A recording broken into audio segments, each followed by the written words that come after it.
Hello guys, welcome, and in this video you will learn three super important questions on resistance. Basically ये तीन numericals हैं और frequently asked numericals हैं ये resistance पे based. Resistance का फॉर्मूला क्या होता है?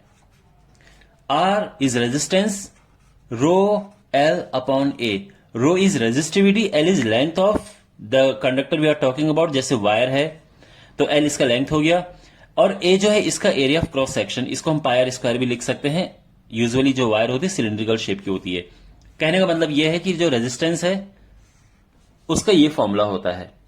अब अगर हम इसके लेंथ में चेंज कर दें और तो उससे क्या होगा कि अगर आप इसको खींचते हो फॉर एग्जांपल इस वायर को, तो इसकी लेंथ चेंज हो जाएगी, तो उससे इसका एरिया भी चेंज हो जाएगा और इससे रेजिस्टेंस पे फर्क पड़ेगा।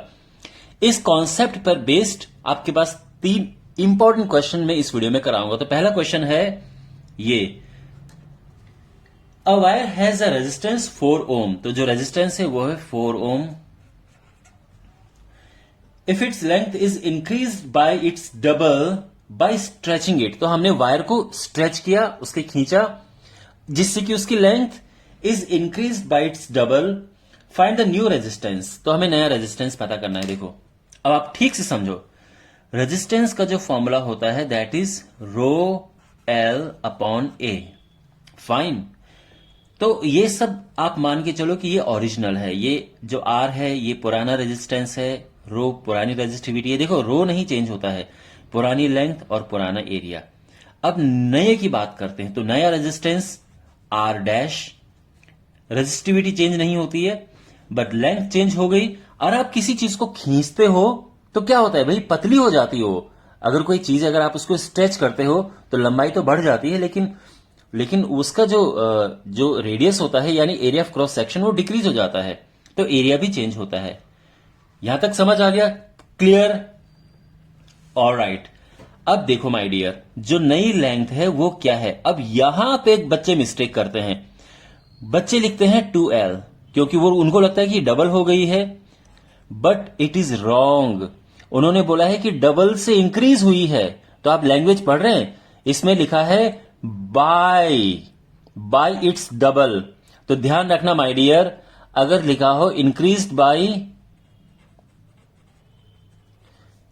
बाय डबल तो यानी पुरानी लेंथ में आपने नई लेंथ प्लस करनी है। मतलब जितना इंक्रीज हो उतना प्लस करना है, तब नई लेंथ आएगी। लेकिन अगर ऐसा होता इंक्रीज्ड टू डबल, तो जो नई लेंथ होती वो केवल 2 होती। तो ध्यान रखना, increased by and increased to, इसमें डिफरेंस है। ओके वेल, तो जो लेंथ है वो इंक्रीज्ड बाय इट्स डबल, तो यानी 2L हो गया है, 3L हो गया है। वेल, इस प्रोसेस में क्या हुआ, लेंथ तो इंक्रीज हुई लेकिन जो एरिया ऑफ क्रॉस सेक्शन है वो कम हो जाएगा, पतला हो जाएगा। तो उसको कैसे निकालें? तो देखो माय डियर, वॉल्यूम होता है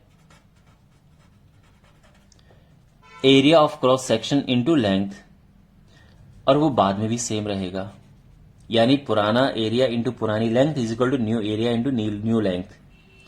तो इससे क्या होगा कि जो A डैश है वो क्या हो जाएगा, AL अपॉन L डैश, और L डैश यानी न्यू लेंथ वो है 3L, तो ये आ जाएगा A अपॉन 3। तो न्यू एरिया आ गया है ये। इससे नया रेजिस्टेंस आ जाएगा। तो R डैश क्या मिला हमें, रो। अब L डैश की जगह पे हम लगाएंगे 3L, A डैश की जगह पे A अपॉन 3। अब ये 3 ऊपर जाएगा तो 9 हो जाएगा, 9 रो L अपॉन A। आप समझ आ गया? 3 ऊपर जाएगा, 3 3 9 आ गया, ये हो गया है। और आप जानते हैं वेल, जो ये चीज है ये बिल्कुल R है, तो आप 9R लिख सकते हैं। तो जो नया रेजिस्टेंस है वो 9 टाइम्स हो जाएगा। और वेल, पुराने रेजिस्टेंस की वैल्यू 4 ओम गिवन है, तो ये टोटल हो जाएगा 36 ओम, और ये आंसर आ गया है। Is it clear? कोई ऐसा पॉइंट जो आपको समझ नहीं आया हो? ओके, अब जो है हम इसका दूसरा क्वेश्चन करेंगे। अब दूसरा क्वेश्चन देखिए, आप यहां पर आप देख सकते हैं, इस बार जो वायर है उसकी लेंथ क्या हो गई है।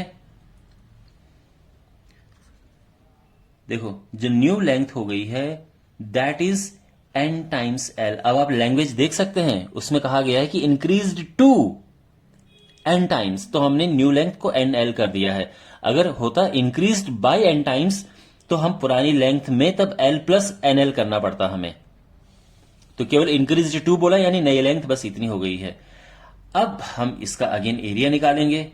तो देखो a इंटू एल होता है a dash L dash. A L पुराना रेजिस्टेंस है, R is equal to rho L upon A. अब ये है पुराना रेजिस्टेंस, ये रेजिस्टिविटी चेंज नहीं होती है, ये पुरानी लेंथ पुराना एरिया। नए के लिए हम क्या कर रहे हैं, डैश लगा दे रहे हैं। अच्छा, तो अब जो है जैसे मैंने पिछले क्वेश्चन में करवाया था कि अगर आपको नया एरिया निकालना है तो उनका वॉल्यूम सेम करना पड़ेगा। तो वॉल्यूम होता है area of cross section into length. तो देखो ये ए एल तो ठीक है, ए डैश जो एल डैश है वो एन टाइम्स हो गया है, तो ए डैश हो जाएगा A L upon N into L. अब एल से एल कैंसिल तो हो गया ए अपॉन एन, यह आया ए डैश। समझ आ गया? वेल, अब सारी चीजें यहां पुट करते हैं। L dash is an times है और जो ए डैश है वो ए अपॉन एन है। अब ये एन जाएगा ऊपर तो एन स्क्वायर हो जाएगा, यानी N square rho L upon A, और ये है N square rho L upon A है क्या, आर। तो यानी ये हो जाएगा न्यू रेजिस्टेंस इज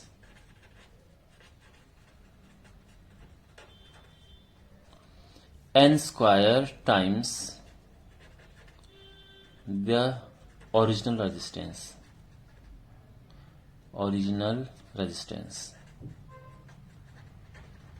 ठीक है ना?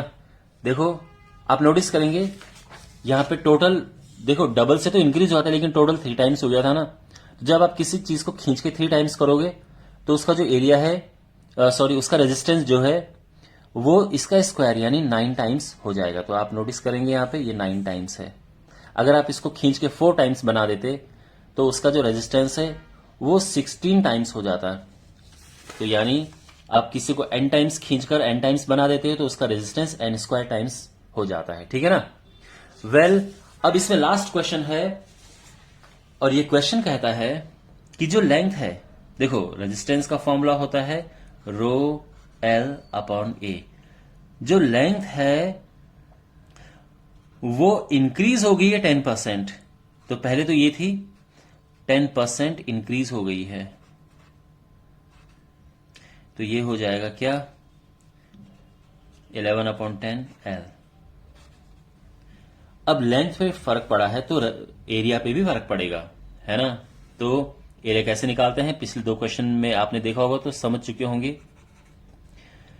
वॉल्यूम होता है एरिया इंटू लेंथ, तो ये पुराना है और ये नया है, तो इसको तो हम नहीं छेड़ेंगे और ए डैश हमें चाहिए और एल डैश की जगह पे हम 11/10 एल कर देंगे। ठीक है ना? तो हमें ए डैश निकालना है। देखो एल चाहो तो एल से एल यहीं पे काट दो, 10/11 ए आ गया है। इतना ठीक है? अब यहां पर देखिए जो रेजिस्टेंस है that is rho L, new resistance new length, ये ठीक है ना? अच्छा, न्यू लेंथ क्या है, 11/10 एल, और न्यू एरिया क्या है 10/11 ए। अब ये 11 जाएगा ऊपर तो 11 इंटू 11 121 हो जाएगा। दिस 10 कम्स हियर और ये हो जाएगा 100 इंटू एल अपॉन ए। तो क्या हो जाएगा, जो आर डैश है वो हो जाएगा 121/100 रो एल अपॉन ए। यहां तक समझ आ गया? और रो एल अपॉन ए क्या है, ये आर है, तो आर डैश ये हो गया है। यहां तक सब स्मूथ है। अब देखो पूछा है कि कितना चेंज आया रेजिस्टेंस में, परसेंटेज चेंज पूछा है। ठीक है, तो आप ये देखो कि रेजिस्टेंस में चेंज कितना आया है, तो ऑब्वियसली नया रेजिस्टेंस माइनस पुराना रेजिस्टेंस, तो क्या हो जाएगा 121/100 आर माइनस आर, और ये करेंगे तो क्या होगा एलसीएम 100 आएगा, यहां 100 ऊपर जाएगा, माइनस होकर 21 आ जाएगा, 21 R अपॉन 100। ये तो है क्या, इतना चेंज आया है। और परसेंटेज चेंज की अगर हम बात करेंगे तो क्या होता है, चेंज अपॉन ओरिजिनल इंटू 100। अब इसकी यहां पे कैलकुलेशन करेंगे तो क्या हो जाएगा, ये आ जाएगा डेल्टा आर है ये 21 R अपॉन 100, ठीक है ना। अब ये नीचे वाला R यहां पे आ जाएगा और इंटू 100 यहां पे आ जाएगा, 100 से 100 कैंसिल, इससे कैंसिल और answer is 21%। Okay, well my dear, I hope आपको ये तीनों क्वेश्चन अच्छे समझ आए होंगे। कोई डाउट है पूछना कमेंट बॉक्स में। थैंक्स फॉर वॉचिंग, और अब अगले पार्ट में आपको मिलते हैं।